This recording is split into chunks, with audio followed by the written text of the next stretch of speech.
নমস্কার। ঠাকুর শ্রী শ্রী রামকৃষ্ণ পরমহংসদেব এবং মা শারদার জন্যে আমার সশ্রদ্ধ প্রণাম জানিয়ে ভিডিওটা শুরু করছি।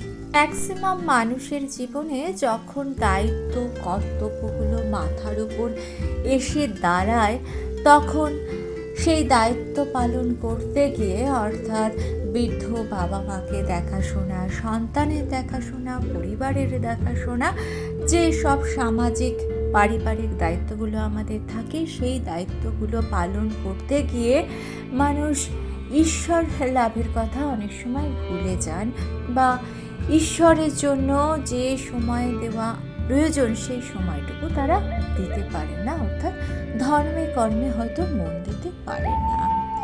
জীবনের শেষ বয়সে এসে সেই মানুষরা ভাবেন যে আমি কি ভুল করলাম, এতদিন তো শুধু সংসারই করে গেলাম, এখন কি করব, ঈশ্বর কি আমাকে গ্রহণ করবেন? মনে একটা ভয়ও থাকে যে এই বয়সে কি সত্যি ঈশ্বরকে পাওয়া সম্ভব। এই বিষয়ে ঠাকুর শ্রী শ্রী রামকৃষ্ণ পরমহংসদেব এবং মা শারদা কি বলেছেন আমরা এই ভিডিও থেকে জেনে নেব, এবং এই ভিডিওতে এমন কিছু কথা বলবো যে কথাগুলো শুনলে ঈশ্বর লাভ নিয়ে সব ভয় আপনার দূর হয়ে যাবে। তাই ভিডিওটা পুরো দেখার অনুরোধ রইল। একটা খুব স্বাভাবিক প্রশ্ন আমাদের মনে এসে ভিড় করে। প্রশ্নটা হচ্ছে যে ঈশ্বর কি বয়স দেখেন? আমরা অনেকেই ভাবি যে ছোট বয়স থেকে যদি সাধনা করা হয় তাহলে ঈশ্বর লাভ সহজ হয়, যৌবনে ভালো, কিন্তু বৃদ্ধ বয়সে এসে আর লাভ নেই। তাই অনেকেই এই ভাবনা থেকে বলেন এখন আর কি হবে, জীবন তো প্রায় শেষ। বৃদ্ধ বয়সে এসে অনেকেই বলেন যে নতুন করে এখন আর কিছু সম্ভব নয়, যেমনভাবে চলছে তেমনভাবে চললেই হলো। ঠাকুর শ্রী শ্রী রামকৃষ্ণ পরমহংসদেব কিন্তু উল্টো কথা বলছেন। তিনি বলছেন যখন তৃষ্ণা আসে তখনই কিন্তু ঈশ্বর লাভ হয়। এই কথাটা কিন্তু খুবই গভীর। ঠাকুর এখানে কিন্তু বয়সের কথা বলেননি, বলেছেন তৃষ্ণার কথা। অর্থাৎ যখন সত্যি মনে হবে যে আমি ঈশ্বরকে চাই, শান্তি চাই, আশ্রয় চাই, তখন ঠিক পথ খুলে যাবে। বয়স তখন কোনো বিষয় হয়ে দাঁড়াবে না। ঠাকুর বলছেন তিনি মন দেখেন। গীতাতেও শ্রীকৃষ্ণ বলেছেন যে যেভাবে আমাকে স্মরণ করবে আমি সেইভাবেই তাকে গ্রহণ করব। অর্থাৎ আপনি যদি মন থেকে ডাকেন, ঈশ্বর কখনো বলবেন না তুমি দেরি করে ফেলেছ, বরং তিনি বলেন তুমি এসেছো, এটাই বড় কথা। ভাবুন তো, একটা ছোট্ট শিশু যখন সারাদিন খেলে বাড়িতে এসে মাকে ডাকে, মাকে তাকে বলে যে তুমি দেরি করে ফেলেছ, আমি দরজা খুলব না। মা তো তা করেন না, মা তাকে বুকে টেনে নেন। ঈশ্বরের কাছে আপনি যদি 20 বয়সে যান তখনও তিনি নেবেন, আবার যদি আপনি 70 বছর বয়সেও তার কাছে যান তবুও তিনি তখন আপনাকে গ্রহণ করবেন। তার কাছে বড় বিষয় আপনি সত্যি তাকে চেয়েছেন কিনা। ঠাকুর বলছেন ঈশ্বর আন্তরিকতা দেখে। আপনার মধ্যে যদি সেই আন্তরিকতা থাকে বা আন্তরিকতা আসে, তাহলেই আপনার জীবন শুভ হয়ে উঠবে। আমরা অনেক সময় বুঝতে পারি না, শেষ বয়সে ঈশ্বরের দিকে মন যাওয়াটাই হচ্ছে ঈশ্বরের কৃপা। শেষ বয়সে মানুষ বুঝতে পারে যে কোনো কিছুই স্থায়ী নয়। টাকা থাকে না, শরীর থাকে না, সম্মানও থাকে না। তখন মন একটা অবলম্বন খুঁজতে শুরু করে, আর এই অনুভবই তাকে ঈশ্বরের দিকে নিয়ে যায়। তো এখানেও একটা প্রশ্ন আসে, যদি ঈশ্বর বয়স নাই দেখেন, তাহলে কেন মানুষ শেষ বয়সে গিয়েও শান্তি পায় না। সে কি শরীরের দুর্বলতা, না মনের কোনো গোপন সমস্যা? এই জিনিসটা যদি বুঝতে পারেন, আপনার সাধনার পথ অনেক সহজ হয়ে যাবে। আমরা জানব শেষ বয়সে ঈশ্বর লাভের সব থেকে বাধা কি। শেষ বয়সে মানুষের জীবনে একটা স্বাভাবিক পরিবর্তন আসে। শরীর আগের মতো শক্ত থাকে না, একটু হাঁটলেই ক্লান্ত হয়ে পড়েন, নানা ধরনের রোগ এসে শরীরে বাসা বাঁধে। কিন্তু আসল কথা কি জানেন?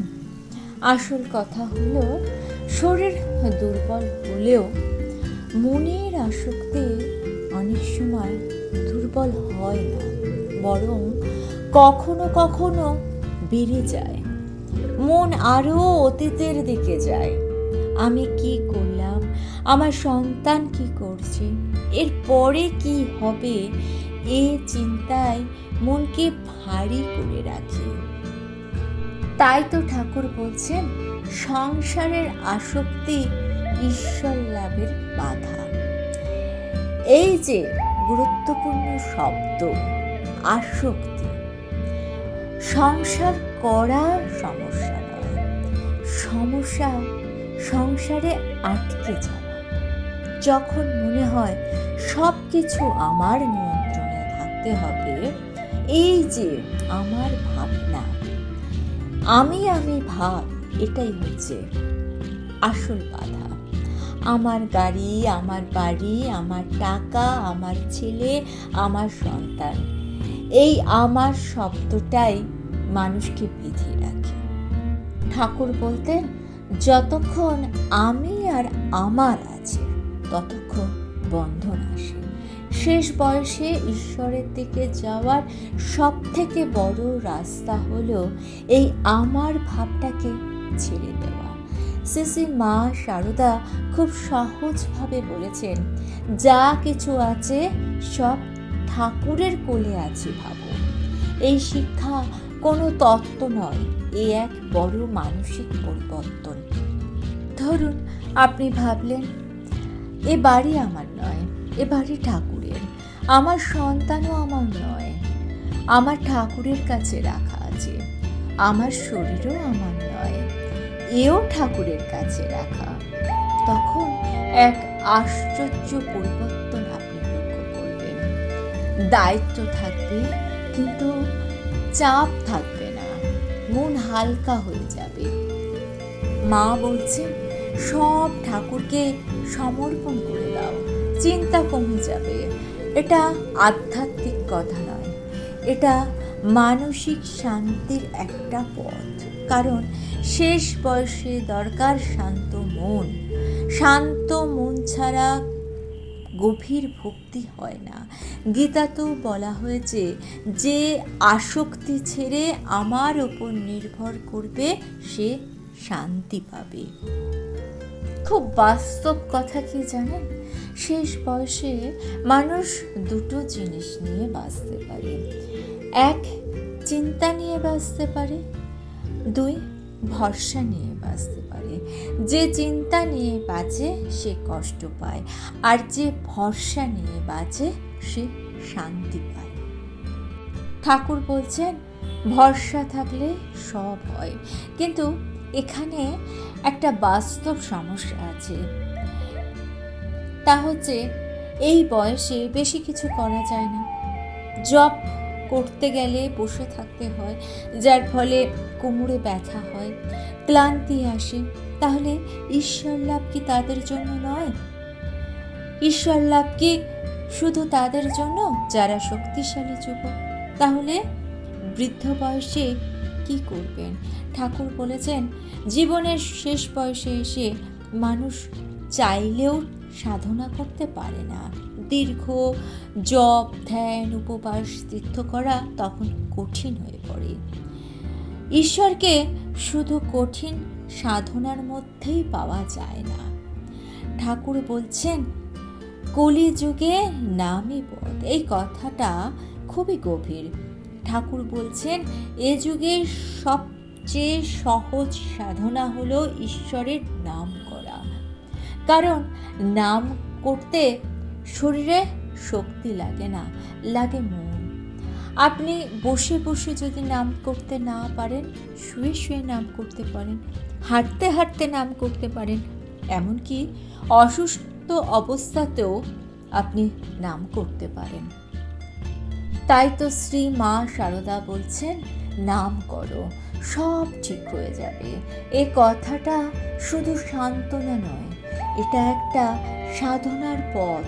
কারণ নাম জপ করলে মন ধীরে ধীরে শান্ত হয়ে যায়, ভয় কমে যায়, একাকিত্ব কমে যায়। সব থেকে বড় কথা, মন ঈশ্বরের দিকে যেতে শুরু করে।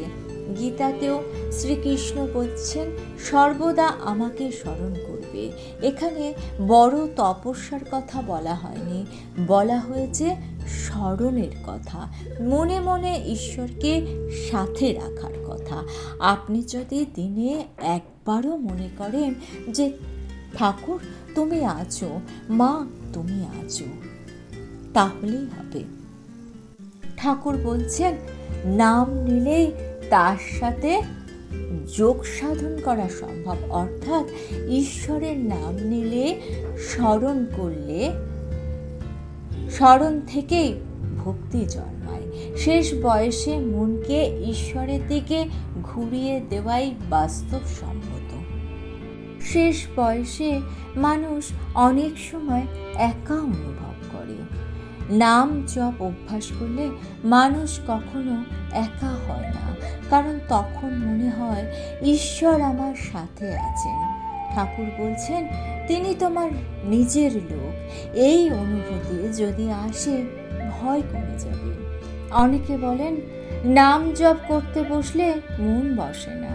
ঠাকুর বলতেন, মন না বসলেও নাম করো। যেমন ওষুধ খেতে কারো ভালো লাগে না, কিন্তু ওষুধ খেলে শরীর ভালো হয়, ঠিক তেমনি নাম জপ করতে করতে মন পরিবর্তন হয়। এখানে গুরুত্বপূর্ণ একটা প্রশ্ন আছে, শুধু নাম করলে কি হবে, নাকি একটা বিশেষ মানসিকতারও দরকার? যদি মন অন্য দিকে থাকে, তাহলে কি নামের ফল হবে? এখানেই আছে আসল রহস্য। ঠাকুর বলছেন, নামের সাথে ভক্তি যোগ হলে ফল দ্রুত আসে। চলুন জানি কিভাবে ডাকলে ঈশ্বর দ্রুত সাড়া দেন। ঠাকুর বলছেন, শিশুর মতো করে ডাকতে হবে। একটা শিশু যখন তার মাকে ডাকে, সে কোনো কৌশল জানে না, মন্ত্র জানে না, নিয়ম জানে না, সে শুধু জানে মা আমার। সে জানে মাকে ডাকলেই মা দৌড়ে আসবে। এই বিশ্বাস, এই সরলতাই আনতে হবে। ঠাকুর বলতেন যে ঈশ্বরের কাছে ঠিক এই মনটাই দরকার। জটিল মন নয়, চালাক মন নয়, সরল মন দরকার। শ্রী মা শারদা দেবী এই শিক্ষাই দিয়ে গেছেন। মা বলেছেন, সরল হও। ঈশ্বর সরলতা ভালোবাসেন। এই কথাটা খুব সাধারণ কথা নয়, কারণ সরল হওয়া কিন্তু সব থেকে বেশি কঠিন, বিশেষ করে যখন মানুষ অনেক অভিজ্ঞতা পেয়ে যায়, মানুষ তখন জটিল হয়ে যায়। আপনি একটু ভেবে দেখুন না, 20 থেকে 35 বছর পর্যন্ত আপনার মনে যে সরলতা ছিল, বয়সটা বাড়ার সঙ্গে সঙ্গে, অভিজ্ঞতার সঙ্গে সঙ্গে মনটা কিন্তু আমাদের জটিল হয়ে যায়। বয়স বাড়ার সঙ্গে সঙ্গে যদি আপনার মনে এই অনুভূতি হয় যে কোনো কিছুই স্থায়ী নয়, যে শরীর নিয়ে এত গর্ব ছিল সেটাও দুর্বল হয়ে যাচ্ছে, যে টাকার জন্য এত চিন্তা সেটাও থাকে না, যাদের জন্য এতদিন এত ব্যস্ত আমরা ছিলাম তারাও আমাদের থেকে আস্তে আস্তে আলাদা হয়ে যাচ্ছে। এটাই জীবনের বাস্তব, এটাই রিয়েল। এইটাকে যদি আপনি মেনে নিতে পারেন, এই অনুভব যদি আপনার মধ্যে চলে আসে যে এ সংসারে কোনো কিছুই স্থায়ী নয়, তাহলে ভক্তি গভীর হয়। আর এই অনুভূতি হলেই মানুষ তখন একটা স্থায়ী আশ্রয় খোঁজে। গীতাতে শ্রীকৃষ্ণ বলছেন, অনিত্য এ জগতে এসে আমাকে ভজনা করো, অর্থাৎ এ জগৎ অস্থায়ী। এ সত্য উপলব্ধি করলেই ঈশ্বরের দিকে যাবার দরজা খুলে যায়। অনেকেই একে দুঃখ ভাবেন, কিন্তু এটাই ঈশ্বরের কৃপা। ঠাকুর বলছেন, যদি কেউ ভাবে আমি তো সারা জীবন সাধনা করিনি, তাহলে কি হবে? ঠাকুর বলছেন, এক মুহূর্তে শক্তি ভক্তিও মানুষকে বদলে দিতে পারে। সময় যত না গুরুত্বপূর্ণ, তার থেকে বেশি গুরুত্বপূর্ণ আন্তরিকতা। অর্থাৎ বয়সটা কোনো সমস্যা নয়। আপনি যদি আন্তরিক হন, সেক্ষেত্রে আপনার ঈশ্বর লাভ সহজ হবে। তবে একটা কথা ঠাকুর বলেছেন, সেটা হলো অভ্যাস। অভ্যাসকে ঠাকুর জীবনে খুব গুরুত্ব দিতেন। ঠাকুর বলতেন যে সারা জীবন ধরে তুমি যেটা অভ্যাস করবে, শেষ বয়সে তারই প্রতিফলন তুমি তোমার মধ্যে দেখতে পাবে। অর্থাৎ আপনি যদি বহুদিন ধরে ঈশ্বরের অল্প অল্প করে সাধনার মধ্যে নিজেকে যুক্ত করতে পারেন, তাহলে শেষ বয়সে আপনার যে অনুভূতিগুলোর কথা বললাম, সেই অনুভূতিগুলো আপনি অনুভব করতে পারবেন। তাই দিনের মধ্যে যেটুকুনি সময় আপনি পান, একটা নির্দিষ্ট সময় ঈশ্বরের দিকে মনকে নিয়ে যাওয়ার একটা অভ্যাস যদি আমরা করি, তাহলে কিন্তু আমাদের মন ধীরে ধীরে শান্ত হবে, আমাদের মনে শান্তি আসবে। আমরা নিশ্চিন্তে ঈশ্বরকে আমাদের সমস্ত সমস্যা, জীবনের সমস্ত দায়িত্ব অর্পণ করতে পারবো। আর ভিডিওটা ভালো লেগে থাকলে চ্যানেলটিকে সাবস্ক্রাইব করে নিয়ে পাশে থাকা বেল আইকনটা প্রেস করে দিয়ে অল অপশনটা ক্লিক করে দেবেন। তাহলে যখনই নতুন কোনো ভিডিও আপলোড করব, তার নোটিফিকেশন আপনাদের কাছে পৌঁছে যাবে। ঠাকুর ও মায়ের চরণে প্রণাম জানিয়ে আজকে এই পর্যন্তই। Thanks for watching.